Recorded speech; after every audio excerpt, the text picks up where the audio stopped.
Irish leader Leo Varadkar was caught on camera joking about throwing holy water over Boris Johnson when they meet in New York next week. The Taoiseach, or Prime Minister, made the comment during the blessing of a restored runway at Island West Airport. Both leaders are due in New York next week for the UN Climate Action Summit. Mr. Varadkar said he hopes a Brexit agreement can be reached when they meet. The Irish leader was filmed in conversation with a priest at Island West Airport. During the blessing ceremony, Mr. Varadkar was presented with a vial of holy water by the priest, who commented, "Taoiseach, I know you're going to New York next week and meeting Boris Johnson." In response, the Taoiseach jokingly replied, "Do I throw it over him?" The comment sparked laughter from assembled journalists and officials. Currently, the British and Irish governments are at loggerheads about the Northern Ireland backstop component of the Brexit deal negotiated by Theresa May. Mr. Johnson initially wanted it scrapped, but the EU and Irish government refused.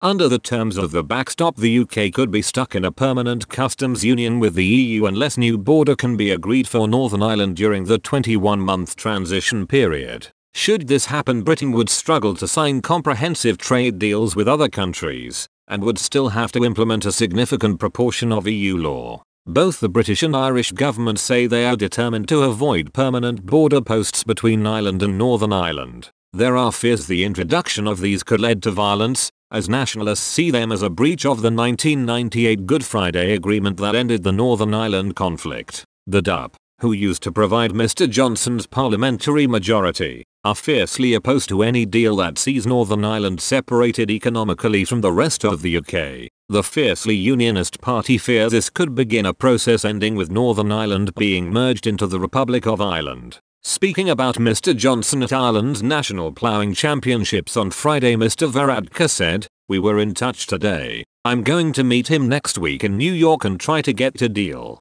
If I were to assess the situation, I would say there is a real willingness to find a deal. Nobody wants no deal to happen, and very few people want no deal to happen. I am certainly not one of them. No one wants to be to blame or to be responsible for no deal. The rhetoric has tempered and the mood music is good. The difficulty is that when it comes to the substance of the issue that needs to be resolved, the gaps are still very wide and we have no time to lose." Mr. Johnson has suggested that some food and agricultural regulations for Northern Ireland could be decided on an all-island basis. However, this has been rejected as insufficient by Brussels and Dublin.